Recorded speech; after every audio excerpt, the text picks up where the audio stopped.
최근에 개봉한 애니메이션 영화 인사이드 아웃 2가 그 흥행이 만만치 않다고 합니다. 거의 10년 전인 2015년에 인사이드 아웃의 개봉이 큰 인기를 이미 누린 바 있습니다. 그때는 기쁨, 슬픔, 분노, 혐오, 두려움이라는 5가지 감정을 의인화해서 다루었습니다.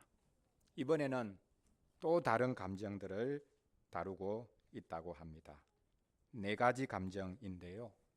불안, 당황, 따분, 불협이라는 4가지 감정입니다.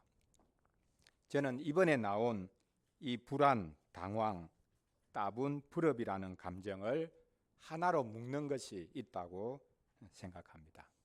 그것은 바로 견디는 감정입니다.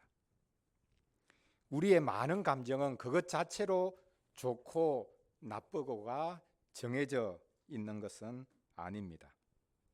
아이러니하게도 우리의 많은 감정은 한편으로는 누리는 것이고 다른 한편으로는 견디는 것입니다.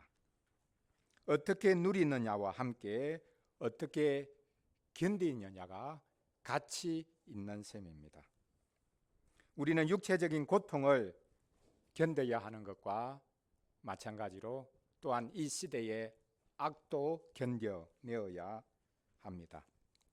오늘 본문에 보면 우리가 너무나 잘 아는 사랑장인데 이 사랑도 7절 말씀에 보면 모든 것을 견디는 것이다 라고 말씀을 하고 있습니다.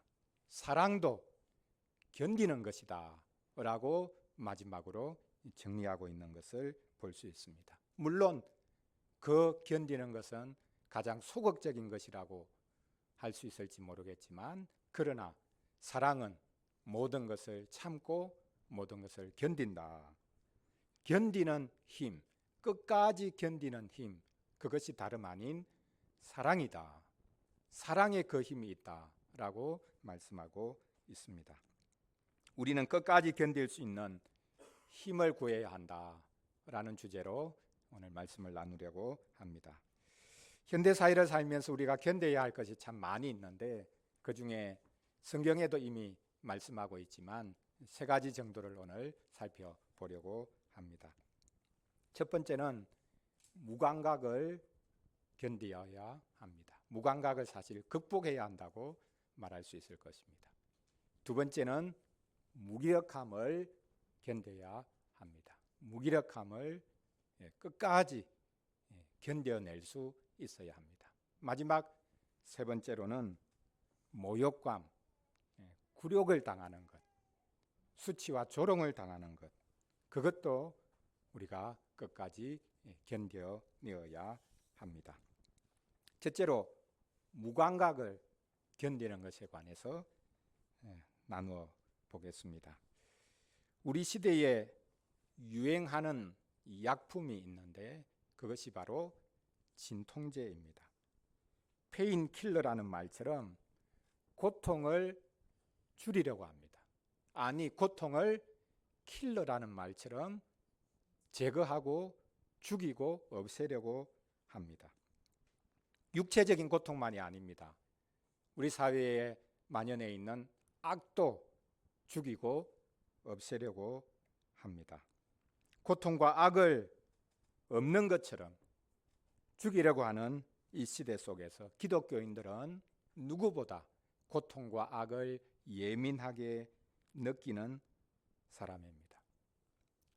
기독교인은 누구보다 고통을 예민하게 느끼고 그것을 받아들이는 사람입니다.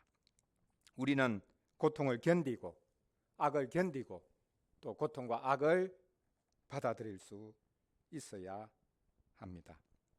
사랑은 모든 것을 참는다라고 했는데 여기 참는 것에는 다른 사람이 하는 것, 그것을 참는 것뿐만 아니라 이 땅에서 일어나고 있는 모든 고통과 악을 참는 것도 견디는 것도 극복해내는 것도 또한 포함되어 있습니다. 고통이 없다는 것이야말로 가장 비참한 것입니다. 여러분, 우리가 성경에 보면 많은 질병이 나오는데 구약의 여러 질병 중에 가장 심각한 질병, 심지어 하나님께서는 그 사람은 하나님의 백성들과 함께 있을 수가 없다, 그래서 쫓아내고, 심지어는 살아있지만 이미 그 사람은 죽었다, 죽은 사람처럼 취급하는 병이 있었죠. 그 병이 무엇입니까? 나병이죠. 예. 우리 호인이가 정확하게 말했습니다. 나병, 예전에 문둥병이라고 했죠. 왜 문둥병을 가장 심각한 병이라고 그렇게 하나님께서 생각하시고 부정하다, 하나님의 백성과 같이 살 수 없다, 그렇게 하나님께서 말씀하셨을까요? 육체적으로 보아도 이 병은 가장 심각한 병입니다. 다른 사람에게 감염시킨다, 그게 아닙니다.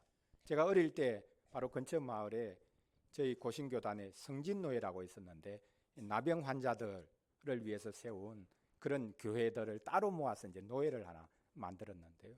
저희 교회 바로 옆에 이제 산을 하나 이제 넘어가면 이 교회가 있었습니다. 같이 모여서 집회도 하고,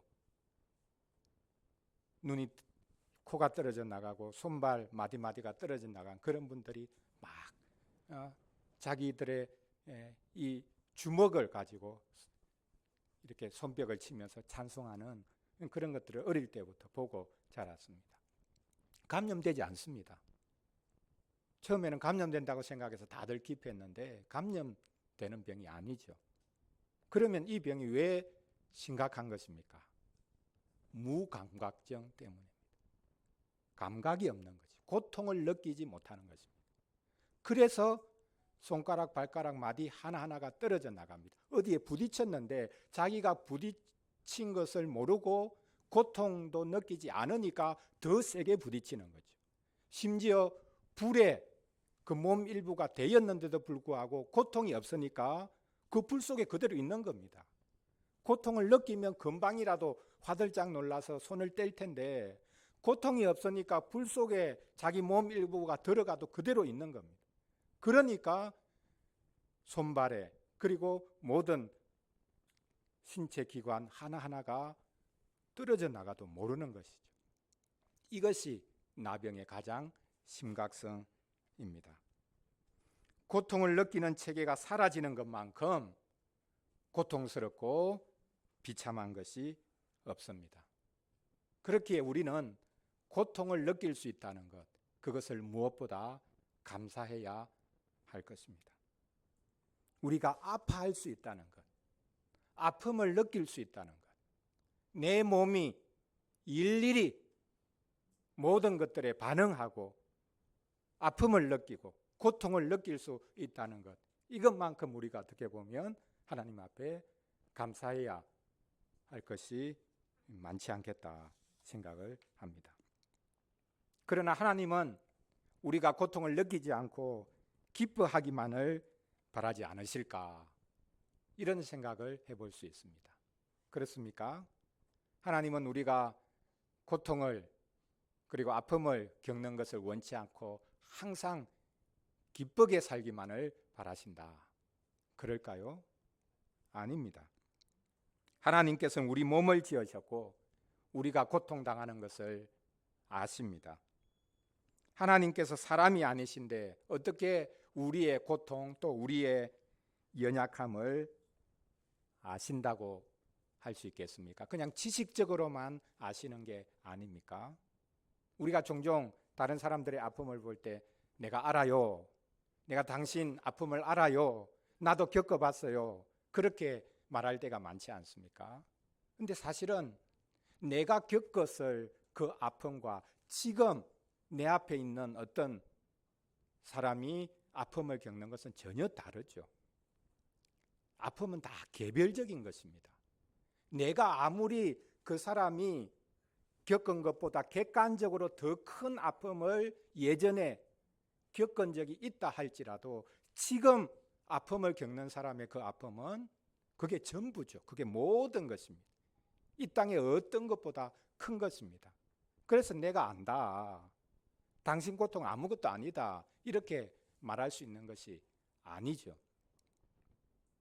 하나님도 우리가 고통스러워할 때 내가 안다 라고 말씀을 하시는데 그것이 그냥 지식적으로만 안다고 말씀하는 것이 아닐까요? 하나님은 다릅니까? 그렇습니다. 하나님은 진짜로 우리의 아픔을, 고통을 알고 느끼실 뿐만 아니라 또 그 아픔을 주님, 하나님 그분의 것으로 가져가십니다. 어떻게 해요? 하나님께서는 그리스도를 통해 우리를 체험하셨습니다. 지금도 하나님께서는 자기 우편에 계신 그리스도 그분을 통해서, 그분의 몸을 통해서 우리의 고통을 더 깊이 계속적으로 느끼고 계십니다. 현대인을 여러 가지로 비유할 수 있을 텐데 무감각증 환자라고 비유할 수도 있습니다. 자신의 작은 고통은 자지러지게 놀라면서도 타인의 고통에 대해서는 무감각합니다. 다른 이들이 아파하는 것을 무심하게 바라봅니다.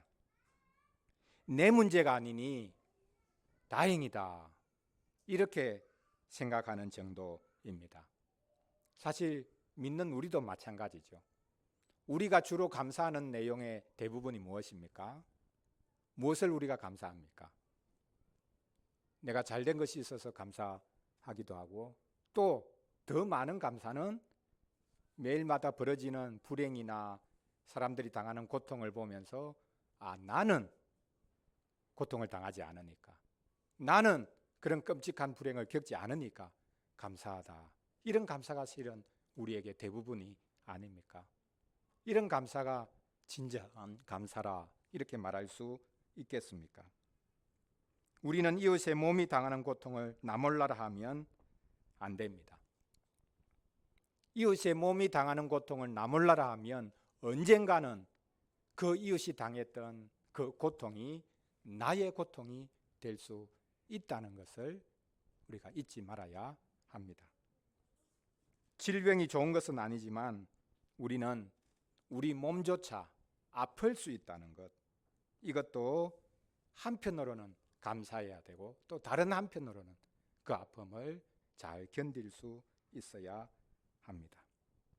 기독교인은 신체의 무감각증이 아니라 가면 갈수록 무감각해져가는 이 세상에서 고통을 더 예민하게 느끼고 또한 견디고 또한 나누는 사람이어야 할 것입니다.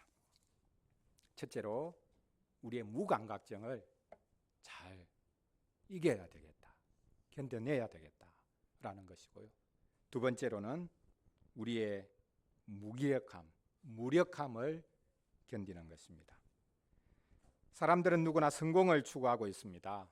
자신이 잘 되기를 바랍니다. 문제는 자기가 잘 되기를 바라는 것이 아니라 다른 사람을 이기려고 하는 것입니다. 내가 잘 되기 위해서는 다른 사람들보다 앞서가야 되고 다른 사람을 이겨야 되고 다른 사람을 짓밟아야 내가 이길 수 있다고 생각하는 것입니다. 성공은 결코 다른 사람을 이기는 것이 아닌데 말입니다. 우리는 다른 사람을 잘 참아주지 못합니다. 왜 그렇습니까? 왜 다른 사람을 참아주지 못합니까? 다르기 때문이죠. 그런데 다 다릅니다. 근본적으로 우리는 다를 수밖에 없습니다. 쌍둥이도 다르다고 하는데 어떻게 다른 사람이 같다고 할 수 있습니까? 다르기 때문에 참아줄 수밖에 없지요. 그런데 왜 참아주지 못합니까? 깊이 들여다보면 사실 그것은 자기를 참아주지 못하기 때문이라고 말할 수 있습니다. 자신을 참아주지 못합니다. 자신의 무엇을 참아주지 못합니까? 그것이 바로 자신의 무력함을 참아주지 못하는 것입니다. 이 생각에 자리 잡고 있는 것이 또한 있죠. 지난주에 말씀드렸듯이 나는 다르다라는 생각입니다. 나는 다르다고 생각하는데, 나는 달라야 된다고 생각하는데, 그 다른 내가 이 세상에서는 하나도 다르지 않으니까 그것 때문에 참지 못해서 오히려 다른 사람의 다름을 심지어 공격하고 없애려고 하는 이런 자리에 서는 것을 볼 수 있습니다. 정말 남다른 사람, 남과 다른 남다른 사람은 자신의 무력함을 견딜 수 있는 사람입니다. 우리는 자신의 무력함을 견딜 수 있어야 합니다. 우리 기독교는 그동안 강력한 것을 좋아했습니다. 힘 있는 것을 좋아했습니다. 왜? 우리가 계속해서 사도신경에서도 고백하고 있듯이 하나님은 전능하신 분이다. 그래서 하늘과 땅에 있는 모든 것을 만드시고 다스리는 분이다. 늘 이렇게 고백하다 보니까 하나님은 강한 분이고 하나님은 전능한 분이고 하나님은 못하실 것이 없는 분이니까 그 하나님을 믿는다면 우리도 못할 게 없어야 된다고 생각을 한 겁니다. 무엇이든지 잘해야 된다고 생각한 겁니다. 나는 남다르다고 생각을 한 것입니다. 아닙니다. 무력한 것은, 그리고 이 사회에서 실패하고 소위 말해서 사람들에게 너는 루저다 라고 손가락질을 받는 것, 그것은 하나님이 버리신 것이 아닙니다. 성경은 강력함과 연약함을 아름답게 조화하고 있습니다. 성경에서 강력함을 말할 때, 그 강함을 말할 때 항상 그 강함은 연약함 속에 있는 강함을 말하는 것이다 라는 것을 우리가 잊지 말아야 합니다. 그리스도께서 우리와 같은 몸을 입으시고 우리의 연약함을 입으신 것, 이것만큼 강력한 것, 이것만큼 강력한 사랑이 어디에 있습니까? 은혜는 강함과 연결되어 있는 것이 아니라 사실 약함과 연결되어 있습니다. 우리는 강함이야말로 하나님이 베푸신 은혜라고 생각하는데 아닙니다. 약함이야말로 하나님께서 베푸시는 은혜일 뿐만 아니라 그 은혜가 계속 머물게 하는 것이라 라고 성경은 말씀하고 있습니다. 바로 이것이 사도 바울이 체험한 것이죠. 고린도후서 12장 9절 말씀인데요. 사도 바울의 고백 이전에 하나님께서 친히 사도 바울에게 말씀을 하셨습니다. 우리 고린도후서 12장 9절, 우리 고린도전서 오늘 13장 말씀이니까 바로 다음 성경인 고린도후서 12장으로 넘어가서 우리 9절 말씀을 우리 같이 한번 읽어보겠습니다. 하나님께서 사도 바울에게 친히 하신 말씀이죠. 우리 같이 읽겠습니다.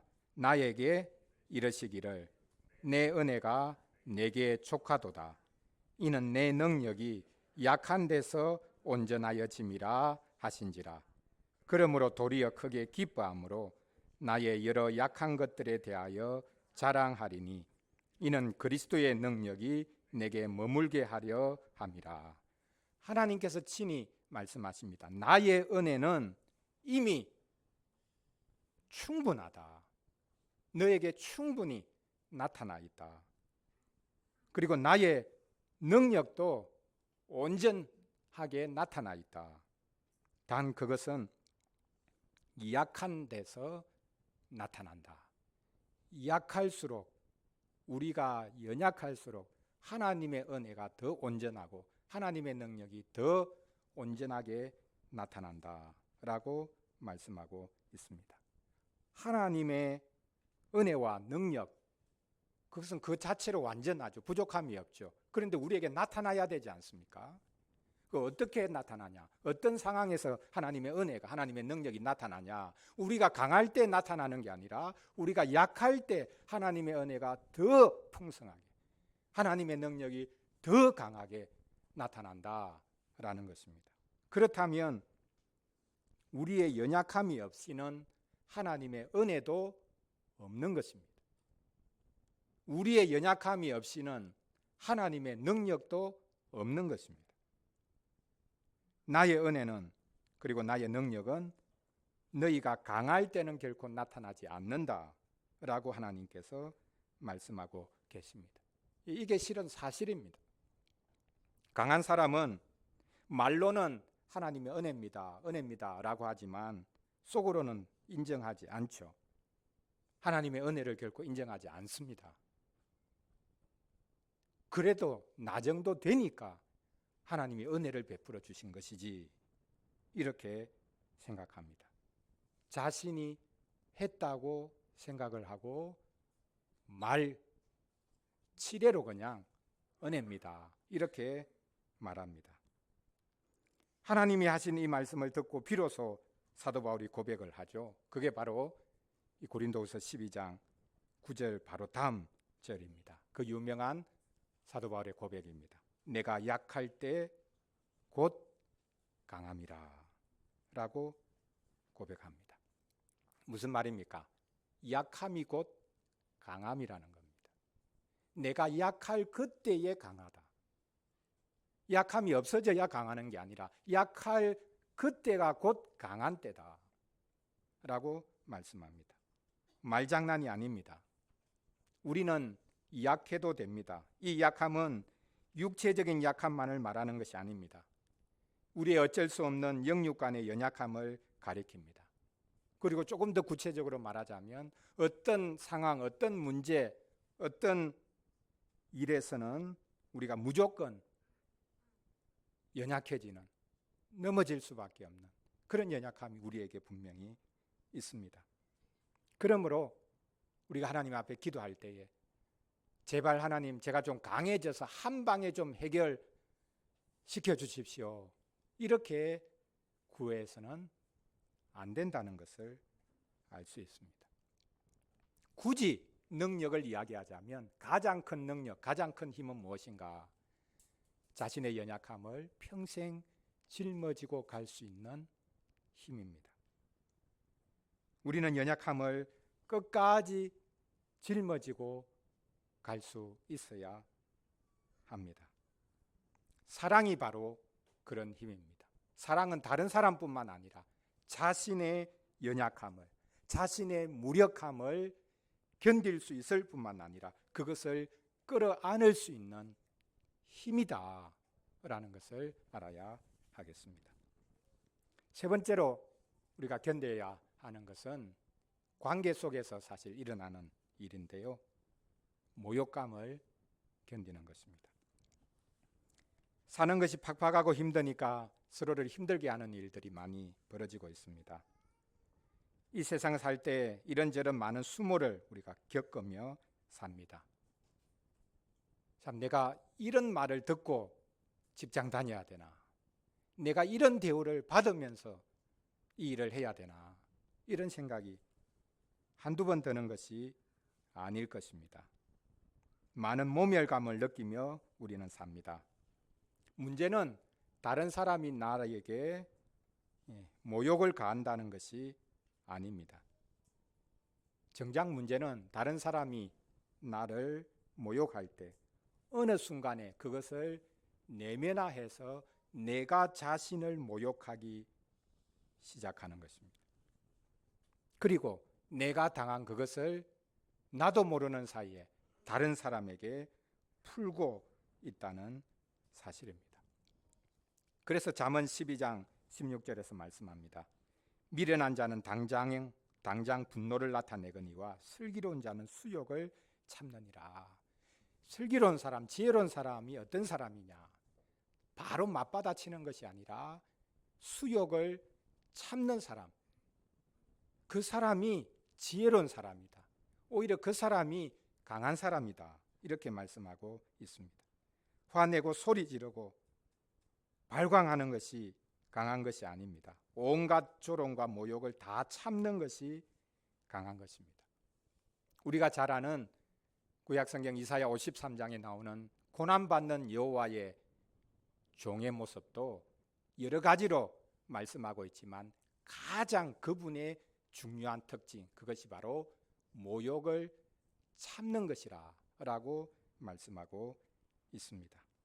육체적으로 끔찍한 고통을 겪은 것이 그분이 겪은 전부가 아니라 사람들에게 조롱거리가 되고 모욕을 당했는데 그 모든 것을 끝까지 참으신 것, 이것이 고난받는 여호와의 종의 모습이었다라고 말씀합니다.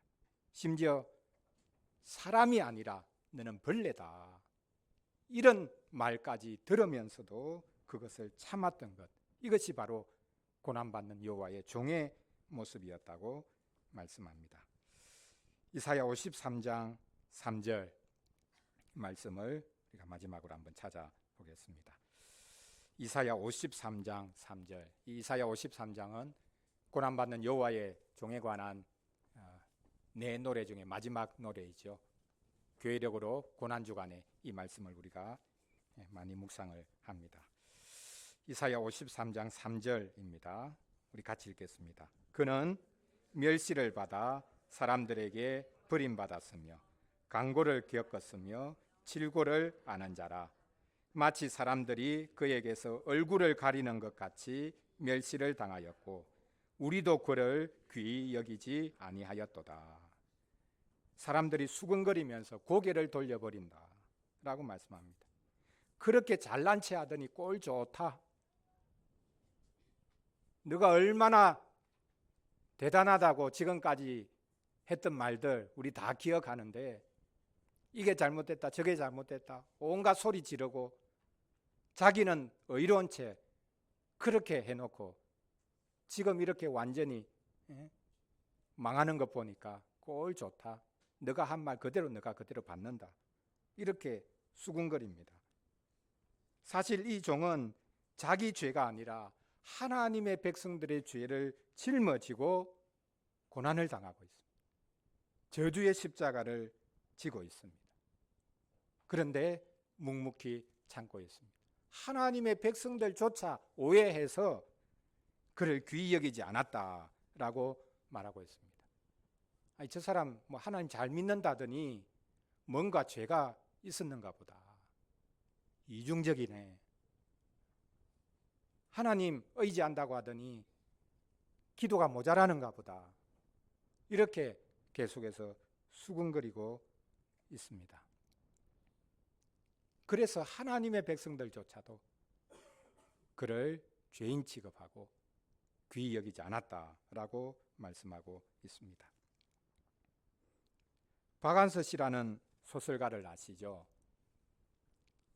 그분이 막내 아들 25살인데 레지던트를 하던 아들이 교통사고로 죽었습니다. 아들이 이렇게 비참하게 죽자 내가 미쳐야 되는데 내가 미치지 않는 것이 저주스럽다, 그렇게 생각을 했습니다.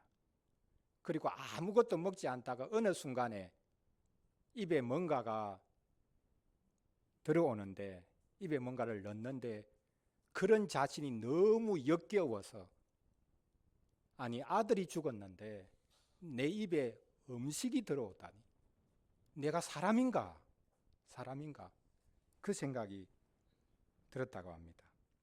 그때 그녀가 미친 듯이 끄적거린 글이 한 말씀만 하소서라는 책으로 나왔는데요. 이분이 천주교인이었기 때문에 하나님께 처절하게 묻습니다.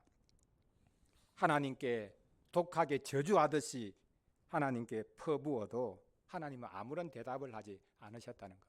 하나님 도대체 왜 제 아들이 이렇게 비참하게 죽어야 됩니까? 왜 이렇습니까?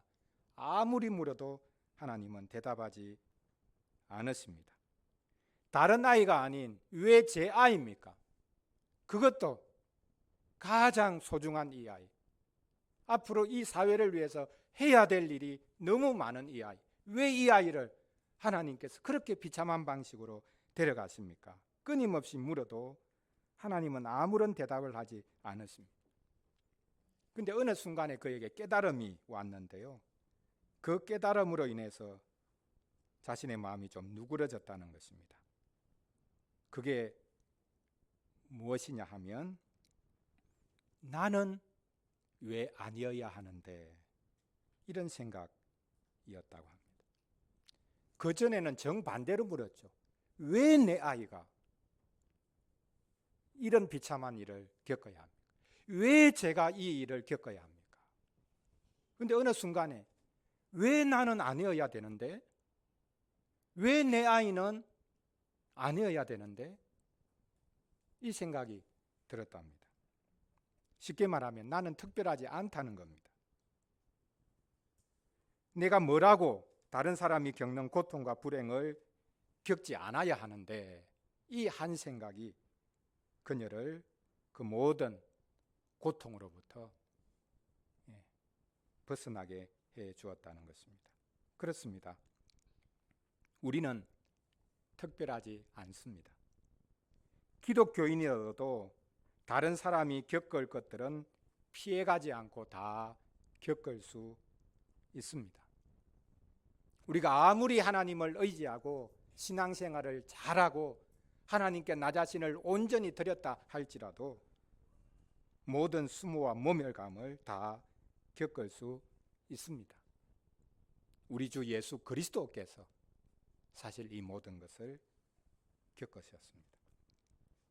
물론 우리는 시편 기자들처럼 수치당하지 않게 해주십시오 라고 부르짖을 수 있습니다. 그런데 성령님은 우리의 모든 수치와 모욕을 아예 없애주시는 분이 아닙니다.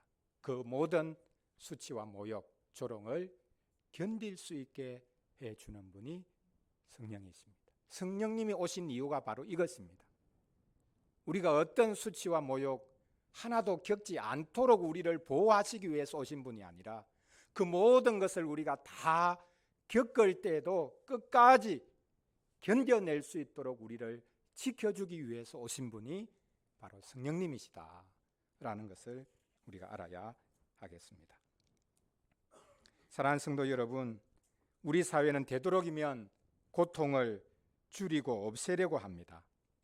게다가 악마저 없애려고 죽이려고 있는데 없는 것처럼 보이려고 합니다. 악을 없애려는 것이 아니라 악을 자행하면서도 없는 것처럼 덮으려고 하는 시대입니다.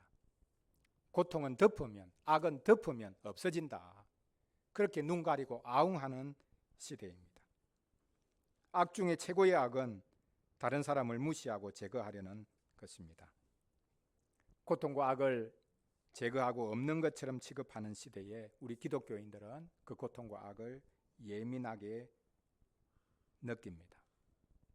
그래서 기독교인으로 산다는 것은 기쁜 일, 어떤 것보다 기쁘고 감사한 일이면서 동시에 사실은 고통스러운 일이기도 합니다.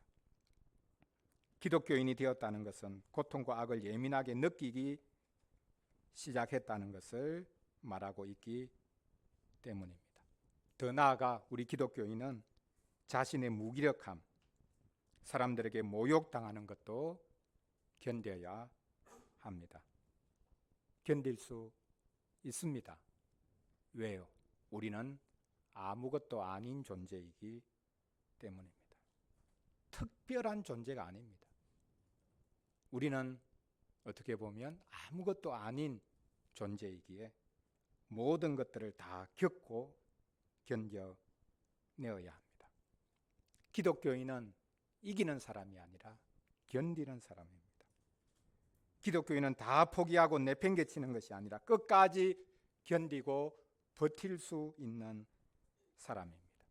그리스도께서 우리를 위해서 끝까지 견디고 버텨주셨는데 왜 우리는 견디지 못합니까? 예수님, 그분은 우리의 모든 고통, 우리의 모든 연약함, 우리의 모든 수모를 다 견디고 이기셨습니다. 단 한 번만이 아니라 평생 그렇게 사셨습니다. 십자가는 마지막 한순간의 모습일 뿐입니다. 그러나 그 십자가가 우리를 살린 것이죠. 십자가는 모든 고통과 무능력과 모멸감을 견디는 힘입니다. 십자가는 모든 무감각과 자기중심성과 죄책감을 이기는 힘입니다. 우리가 십자가를 자랑한다면 십자군이 되면 안 되고 십자가를 겸손히 따르는 이들이 되어야 하겠습니다. 하나님께서 우리 모두에게 또한 우리 교회에 끝까지 견딜 수 있는 힘, 그러나 그것은 우리의 힘이 아니라 사랑의 힘으로 끝까지 견딜 수 있는 힘을 주시기를 바랍니다. 기도하겠습니다. 우리 오늘 말씀 가지고 우리 같이 잠시 기도하겠습니다. 오늘 설교 제목이 조금 이상한데요. 끝까지 견디는 힘, 이렇게만 했습니다. 이 앞에 빠진 것이 사랑일 것입니다. 사랑이야말로 끝까지 견디는 힘입니다. 하나님 우리에게 사랑의 마음을 주셔서 끝까지 견딜 수 있는 자들이 되도록 도와주시기를 원합니다. 모든 것을 참고 모든 것을 견딘다.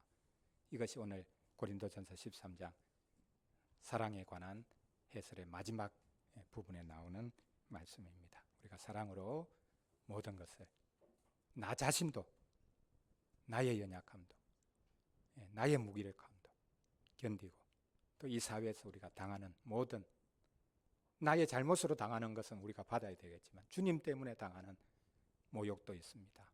그 모든 것들 잘 견디고, 또 특별히 고통을 제거하고 없애려고 하는 이 시대에 고통을 우리가 느낄 뿐만 아니라 그것을 잘 견딜 수 있는 주의 백성이 되도록 도와주옵소서. 우리 같이 잠시 기도하겠습니다.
하나님 아버지, 저희에게 견디는 힘을 주시기 바랍니다.